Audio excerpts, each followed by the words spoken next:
Good morning, नमस्कार। आप देख रहे हैं इंडिया न्यूज। सबसे पहले देश, आपके साथ मैं रचना बंसल। खबरों की शुरुआत करेंगे। सबसे पहले खबर चैंपियंस ट्रॉफी से जुड़ी हुई है। चैंपियंस ट्रॉफी से पहले बदतर हो गए हैं पाकिस्तान के हालात। अब आर्मी और रेंजर्स के भरोसे टूर्नामेंट होगा, ऐसे आसार दिख रहे हैं। सेना को संभालना पड़ा है मोर्चा। आर्मी और रेंजर्स की तैनाती को मिली है हरी झंडी। सुरक्षा की स्थिति खराब होने के कारण सेना और रेंजर्स की तैनाती की खबर मिल रही है। पाकिस्तान को इस महीने की 19 फरवरी से आईसीसी चैंपियंस ट्रॉफी 2025 की मेजबानी करनी है। इस टूर्नामेंट से पहले पाकिस्तान की साउथ अफ्रीका और न्यूजीलैंड के त्रिकोणीय सीरीज खेलेगी। इस सीरीज की शुरुआत 8 फरवरी से होने जा रही है। चैंपियंस ट्रॉफी से पहले पाकिस्तान के हालात ठीक नहीं लग रहे हैं। सरकार सुरक्षा को लेकर पूरी तरह से आश्वस्त नहीं दिख रही है और इसी को देखते हुए पाकिस्तान क्रिकेट बोर्ड यानी कि पीसीबी को आर्मी की मदद लेने के लिए मजबूर होना पड़ा है। दरअसल पाकिस्तान की सरकार ने त्रिकोणीय सीरीज के लिए पाकिस्तानी आर्मी और रेंजर्स को तैनात करने का फैसला किया है। पाकिस्तान में सुरक्षा को लेकर स्थिति खराब होने के कारण पाकिस्तानी सेना और रेंजर्स की तैनाती की गई है। पाकिस्तानी सेना अब ट्राई सीरीज के दौरान टीमों को सुरक्षा देगी। इसका मतलब है कि ट्राई सीरीज अब पाकिस्तानी सेना की कड़ी सुरक्षा में खेली जाएगी। जिस तरीके से चैंपियंस ट्रॉफी को लेकर पिछले दिनों टकराव की स्थिति रही, भारतीय टीम ने जाने से मना कर दिया। पाकिस्तान अपनी सफाई में दलीलें पेश करता रहा, लेकिन पाकिस्तान के हालात अब खराब नजर आ रहे हैं और यहां आर्मी और रेंजर्स के भरोसे टूर्नामेंट नजर आ रहा है। इसको लेकर बात हम करेंगे। मेरे साथ में जुड़ गए हैं स्पोर्ट्स एडिटर मनोज जोशी, साथ ही साथ group captain retired UK Devnath sir मेरे साथ में जुड़ गए हैं, जो कि डिफेंस एक्सपर्ट के तौर पर हमारे साथ मौजूद हैं। सबसे पहले मनोज जी, मैं आपका रुख कर रही हूँ। पाकिस्तान में चैंपियंस ट्रॉफी की मेजबानी होनी है, मुकाबले कड़े होंगे, दिलचस्प होंगे, लेकिन होंगे कैसे? जो हालात अभी के नजर आ रहे हैं, पिछले ही दिनों आप बता रहे थे कि खंडहर जैसे हालात हैं, स्टेडियम्स तैयार नहीं है। अब सेना और रेंजर्स के भरोसे टूर्नामेंट होगा क्या?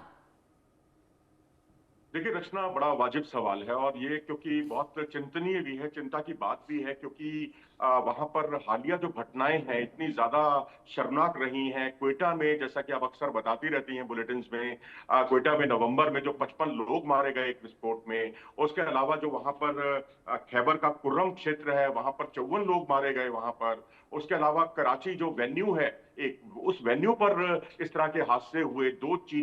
चीन के जो 2 नागरिक थे उनको जिन्ना जो एयरपोर्ट है वहां पर उनकी हत्या कर दी गई। तो वहां सुरक्षा के नाम पर जो है जो हालात हैं वो बहुत ही कई तरह के सवाल खड़े करते हैं। Centre for research and security studies की अगर आप रिपोर्ट्स देखें, ये हमारा संगठन नहीं है, हिंदुस्तान का नहीं है, ये वहां का पाकिस्तान का एक संगठन है CRSS। उसकी जो रिपोर्ट है वो बहुत डराने वाली है और उसमें बहुत साफ तौर पर बताया गया है कि 1600 से ज्यादा जो है आम नागरिक जो है अकेले 2024 में मारे गए हैं। ये संख्या और भी ज्यादा हो सकती है। ऐसे भी इस संगठन ने उम्मीद जाहिर की है कि इस तरह की जो है घटनाएं इतनी ज्यादा हुई हैं कि सुरक्षा कर्मियों के लिए बहुत बड़ी चुनौती खड़ी हो गई है।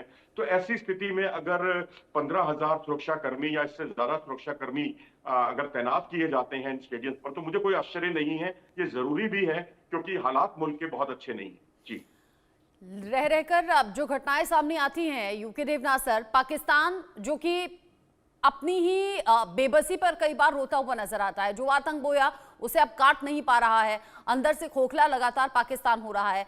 अब जब यहाँ चैंपियंस ट्रॉफी की बात है, भारत तो अपना फैसला साफ कर चुका था, ये अपने फैसले पर अड़ा हुआ था कि हम पाकिस्तान नहीं जाएंगे, और अब तो वो फैसला बिल्कुल ठीक साबित होता हुआ भी नजर आ रहा है, जहां पर खुद पाकिस्तानी सरकार ये इस भरोसे में नहीं है, ये आश्वासन उसे है नहीं कि हाँ कोई घटना नहीं होगी। सेना का सहारा लेना पड़ गया और साथ ही साथ तैयारियों को लेकर भी बहुत से सवाल हैं। जी हाँ रचना, पाकिस्तान की हालत हास्यास्पद है। मैं तो कहूंगा बहुत ही चिंताजनक है। वहाँ इंटरनल सिक्योरिटी जो है इतनी बुरी हालत में है कि दुनिया का कोई भी मुल्क अपनी टीम को वहां पर नहीं भेजना चाहता है।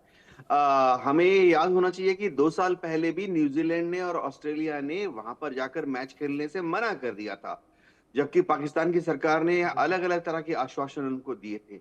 अभी भी हम देख रहे हैं कि लाहौर के गद्दाफी स्टेडियम में अगर सेना को और रेंजर्स को अगर सिक्योरिटी देनी पड़े, ये दिखाता है कि उनका इंटरनल एडमिनिस्ट्रेशन जो है वो एकदम चरमरा गया है। स्टेट पुलिस फेल हो गई है, जो उनकी फेडरल पुलिस या पैरामिलिट्रीज हैं वो भी फेल हो गई हैं। पाकिस्तान के जो आम अवाम है उनका भी अपना कॉन्फिडेंस जो है अपनी सरकार से पे से खो गया है। प्लेयर जो हैं वो सिक्योरिटी चाहते हैं। अब वहां पर न्यूजीलैंड की टीम आएगी, गद्दाफी स्टेडियम में खेलेगी, साउथ अफ्रीका की टीम आएगी। मैं आपको बता दूं एक और एसोसिएटेड एस्पेक्ट क्या है कि न्यूजीलैंड और साउथ अफ्रीका की टीम की जो मैनेजमेंट है, उनकी जो इंश्योरेंस करते हैं, उन्होंने भी ज्यादा प्रीमियम मांगना शुरू कर दिया है सेफ्टी कंसर्न्स की वजह से। तो ये दिखाता है कि पाकिस्तान एज ए मुल्क एकदम फेल्ड स्टेट साबित हो रहा है। जो देश अपने नागरिकों की सुरक्षा के लिए कुछ नहीं कर सकता, वो वहां पर जब विदेशी आएंगे तो उनकी नागरिकता को, उनके नागरिकों को किस तरह से सुरक्षा देगा। ना सिर्फ वहां पे चरमपंथी एक्सट्रीमिस्ट टेरर ग्रुप्स एक्टिव हैं, वरन पाकिस्तान में उनकी खुद की जो आवाम है वो भी बड़ी अजीबोगरीब और इनडिसिप्लिन्ड तरीके से व्यवहार करती है। हमने कितने मौके देखे हैं पिछले 10 साल में, जब खेल के दौरान अगर पाकिस्तान की टीम हार रही है तो वहां के जो स्पेक्टेटर्स हैं वो मैदान में घुस आते हैं। हमने ऐसे भी कुछ वारदातें देखी हैं जब विदेशियों की टीम वहां पर आई और खेलने के लिए जा रही थी, तो जैसे ही विदेशी टीम होटल से बाहर आके स्टेडियम की तरफ जाने के लिए अपने बस में बैठी, तो लोगों ने उन पर बस पर पथराव कर दिया। यानी पाकिस्तान की हालत बहुत बहुत दयनीय है। जी, पाकिस्तान की हालत दयनीय है। जो स्थिति अभी है, ना तो वहां मेंटेनेंस पूरा हो पाया मनोज जी, ना वहां पर सुरक्षा के इंतजाम हैं। अब पाकिस्तान के पास फजीहत से बचने का कोई विकल्प है क्या? देखिए जी, आप समय पर आप जो अपने वायदे करते हैं, वायदे आप पूरे नहीं कर पाते।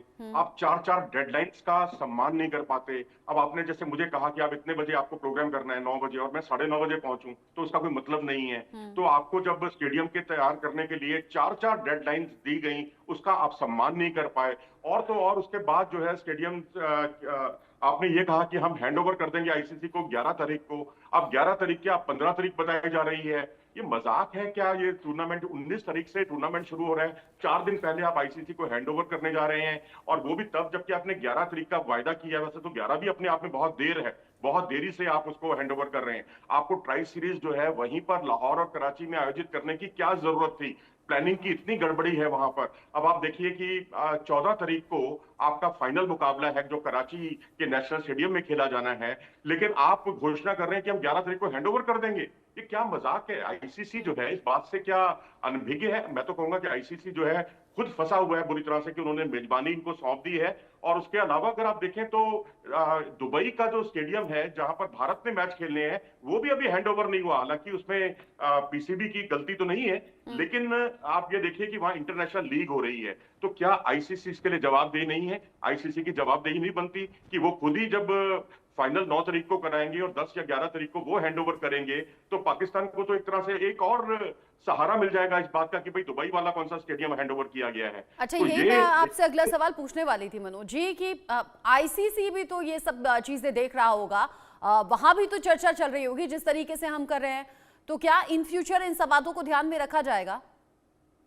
जी हाँ, बिल्कुल। जय शाह साहब की चुनौतियां बढ़ गई हैं जो अब आईसीसी में अध्यक्षता संभाल रहे हैं। और मैं समझता हूं कि जिस तरह से जो दिक्कतें हुई हैं यहाँ पर स्टेडियम्स को लेकर, आपने तो आनंद फानन में जो एक आपने जो है ब्लैकमेलिंग वाला जो तरीका अपनाया है पीसीबी ने, और उसी के सिलसिले में उनको एक महिलाओं का टूर्नामेंट भी मिल गया आईसीसी का। तो अब यहाँ ये सारी दिक्कतें आई हैं, ये तो वहां भी दिक्कतें आ सकती हैं। और दूसरी बात ये है कि आप हैंडओवर करेंगे 15 तारीख को, और जो फ्लड लाइट्स हैं या तमाम जो उससे जुड़ी हुई तकनीकी पक्ष हैं स्टेडियम से, उसमें अगर कोई ऊंच नीच रह जाती है या कोई गड़बड़ी होती है, उसका जिम्मेदार कौन होगा? क्या आईसीसी इतना बिका हुआ है पीसीबी के हाथों? मैं तो कहूंगा उसकी मजबूरी है, उसका वो फायदा उठा रहा है। भविष्य में वो जरूर ध्यान रखेगा इस बात को कि पाकिस्तान क्रिकेट बोर्ड को अगर कोई होस्टिंग राइट्स अगर वो देता है आईसीसी अपने किसी टूर्नामेंट के, तो 10 बार सोचेगा, और हो सकता है वो इस पर कोई बड़ा फैसला करे कि पाकिस्तान को जैसे 1996 के बाद कोई राइट्स मिले ही नहीं, जबकि 2008-2009 तक तो भारत भी जाता रहा है वहां, लेकिन उसके बावजूद उसे कोई 29 साल तक कोई कंपटीशन वहां नहीं हुआ। तो इससे ये जाहिर होता है कि आईसीसी अभी तक तो उनसे वाकिफ था, उनकी असलियत से, लेकिन अब जो है मुझे लगता है कि शायद आगे आने वाला आईसीसी का टूर्नामेंट जो है महिलाओं का, उस पर भी 10 बार विचार करना पड़े कि क्या उनको अकेले देना है या उसके साथ कोई को होस्ट भी बनाना है। अच्छा यूके देवनाथ सर, अब यहाँ हम हिंदुस्तान में देखते हैं जब कोई बड़ी आपदा आ जाती है तब सेना के भरोसे चीजें छोड़ी जाती हैं या फिर सेना का जो सहारा है वो लिया जाता है, मदद ली जाती है वहां रेस्क्यू करने में। अगर पाकिस्तान में नौबत ये आ गई है कि आर्मी और रेंजर्स के हवाले अब टूर्नामेंट किया जा रहा है, तो इसे कैसे देखें? देखिए रत्ना जी, मैं गर्व के साथ कहूंगा कि भारत का हमारा जो एडमिनिस्ट्रेशन है, चाहे वो गृह मंत्रालय हो या कोई भी डिपार्टमेंट हो, वो बहुत ही चाकचौबंद बंदोबस्त रखता है हमेशा।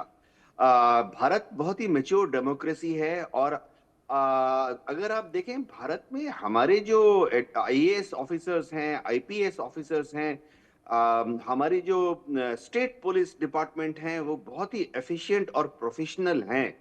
जो सिविल इंटेलिजेंस डिपार्टमेंट्स हैं, चाहे इंटेलिजेंस ब्यूरो हो या अलग अलग स्टेट्स की जो शहरों में, गांवों में जो लोकल इंटेलिजेंस एजेंसीज होती हैं, वो बहुत अच्छा काम करती हैं, प्रोफेशनल हैं। तो जहां तक सिक्योरिटी का मामला है, भारत में बहुत रेयरली, कभी कभार आप दशकों में एक बार देखेंगे कि आर्मी को बुलाया जाता है। मुझे तो आखिरी बार जब आर्मी को इंटरनल सिक्योरिटी की, वो भी स्पोर्ट्स जैसे मौके पर बुलाया जा, मुझे तो कभी याद ही नहीं आ रहा। हाँ, नॉर्थ ईस्ट में या कश्मीर में आतंकवादी गतिविधियों को कंट्रोल करने के लिए फौज का